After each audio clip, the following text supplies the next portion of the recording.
মমতাকে বলছে আমাদের আল্লাহ আর কত সহ্য করবে? এই সব কিছুর পিছনে একটাই কারণ, আমাদের হাতে ক্ষমতা নয়, আমাদের হাতে লাঠি নয়, তাই এরা ঘেউ ঘেউ করে যা খুশি বলে যাচ্ছে। অতএব নিজেদের পাওয়ার তৈরি করা দরকার আছে না নয়? আছে না নয়?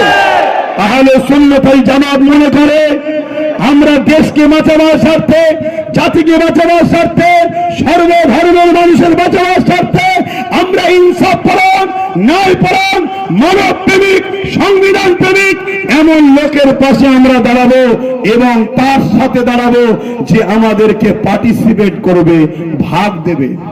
আমি একটা কথা বলেছিলাম, আপনাদের কাছে এসেছে কি জানি না, যে আব্বাস সিদ্দিকী বলেছে টিএমসি কে ভোট দিয়ে নাকি হারাম। আপনারা শুনেছেন? কারা কারা শুনেছেন একটু হাত তুলে দেখান। এই কথাটা একটু বিস্তারিত বলবো, খুলে। ধৈর্য আছে? অ্যাকচুয়ালি বলেছিলাম কি জানেন, আল্লাহ রসুল হাদিস পাকের মধ্যে বলেছে, উলামা ভাইরাও আছে, অন্যায় দেখলে হাত দিয়ে রোখো, অন্যায় দেখলে হাত দিয়ে রোখো। যদি হাতে না পারো মুখ দিয়ে প্রতিবাদ করো, যদি মুখে না পারো অন্তর থেকে ঘৃণা করো।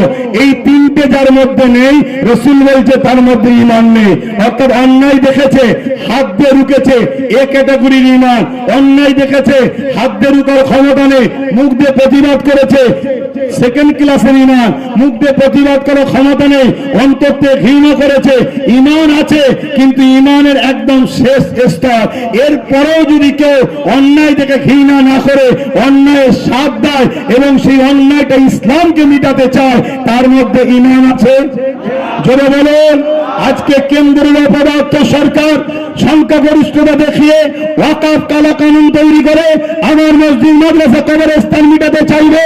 রাসূলুল্লাহর হাদিস অনুযায়ী ওর বিরুদ্ধে হাত দিলে, হাতে যদি ক্ষমতা না থাকে মুখ দিয়ে প্রতিবাদ করে, মুখে যদি প্রতিবাদ করে ক্ষমতা না থাকে অন্তর থেকে ঘৃণা করে।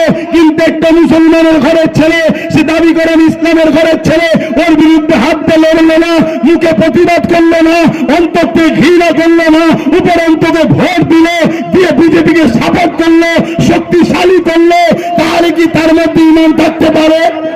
জোরে বলেন। এই কথাটা আমি প্রথম বলেছি।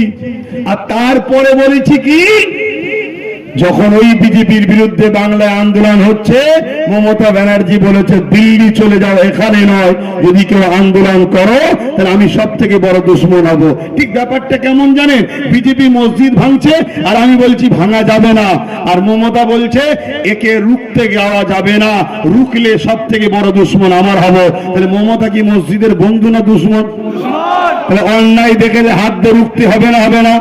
মুখ দিয়ে প্রতিবাদ করতে হবে না? হবে না? অন্তর থেকে ঘৃণা করতে হবে না? হবে না? তা না করে যদি কোনো মুসলমান এই মমতাকে ভোট দেয়, তার ঈমান থাকতে পারে না। চলে আসে একটা শেষ কথা বলি, কোরআন মিটে যাবে, আমার উন্নতি মিটবে না। এই কথাটা বা এই আকীদাটা ন্যায় না অন্যায়? এবারে বলো, এই আকীদাটা কেউ বললো, তুমি তার হাত দিয়ে রুকা দরকার আছে না নাই? যদি হাত দিয়ে রুখতে না পারো মুখ দিয়ে প্রতিবাদ, তাও যদি না পারো